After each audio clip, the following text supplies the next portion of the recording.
Welcome to Happy Trails, the podcast for trail riders.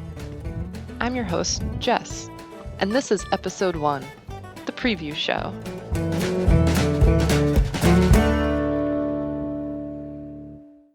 I grew up on a farm in rural New Jersey, and horses have always been my passion.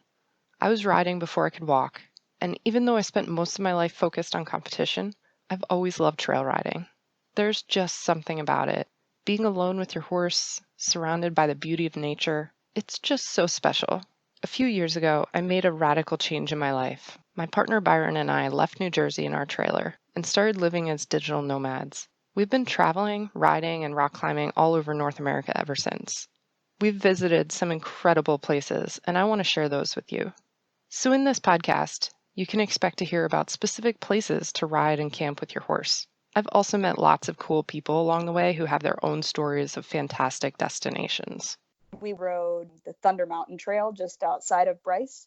It was the most beautiful thing I think I will ever see in my life. I also want to share the knowledge I've gained through these experiences. So some episodes will have a how-to type of format. I plan to tell you about how we find places to stay with our horses, how we set up our campsite, how we take care of daily necessities for both us and the horses, what it's like finding feed and veterinary services on the road, as well as the vaccinations and paperwork that are needed for interstate travel. There are tons of potential pitfalls when it comes to keeping horses in this highly mobile lifestyle of ours. My horse's welfare is of the utmost importance, and I do everything I can to keep them healthy. I'll share my strategies for keeping the horses happy and safe on long-distance hauls, in public boarding facilities and crowded horse camps, and with constant changes to their feed and hay. Riding in the West is so different from what I was used to in New Jersey. It took some getting used to, and I'll be honest, at first I was nervous about riding out into the wilderness and potentially getting lost or hurt. But over time, and with some preparation, I've begun to feel at home in the backcountry. I hope I can help you by addressing some of those same fears that you might have. So I'll talk about navigation skills, emergency first aid, preparedness, and much, much more.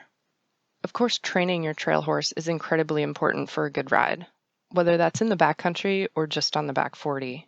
I'll discuss all kinds of topics related to training and the skill sets that'll help you stay safe when you head out on the trail. And so I was like, gosh, if people just only knew how much that kind of groundwork and putting that kind of time into what seems like a simple task, but it's so important.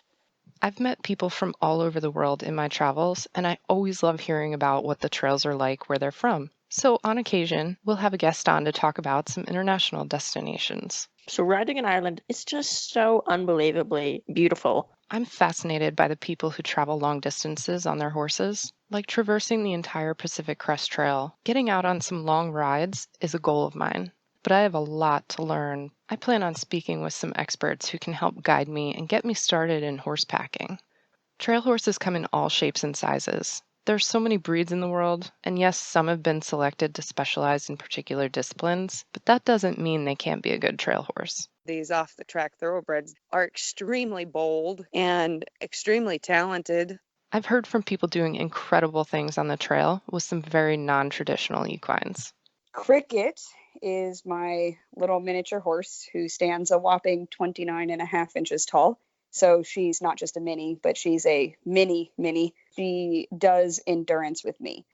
I still have a competitive drive, but now, instead of showing in an arena, I compete on trails in endurance.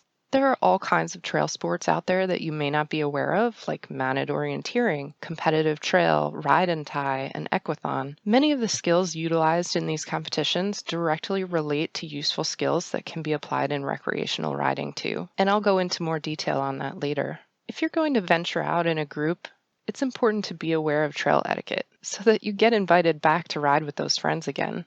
We'll talk about how to be a good trail riding buddy in future episodes.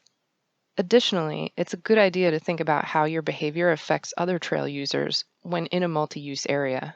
We can have a good encounter or a bad encounter, and that can reflect on horse people in general. So we're all ambassadors. Trail access for equestrians is under threat as populations increase and suburban sprawl claims more and more open space. I'm acutely aware of this coming from a densely populated state like New Jersey, and I think it's a really important issue to discuss. There are groups doing great work advocating for trails preservation. I'll speak with some representatives in a future episode, and we'll talk about things that riders like you and I can do to ensure access to our open spaces. I hope this has given you a taste for what to expect and has whet your appetite for future episodes. My goal is to make Happy Trails an entertaining and informative platform to share ideas and maybe even inspire you to set out on your own adventure. The Happy Trails podcast was created and produced by me, Jessica Isbrecht. The show's music was written and performed by Jason Shaw. Until next time, happy trails.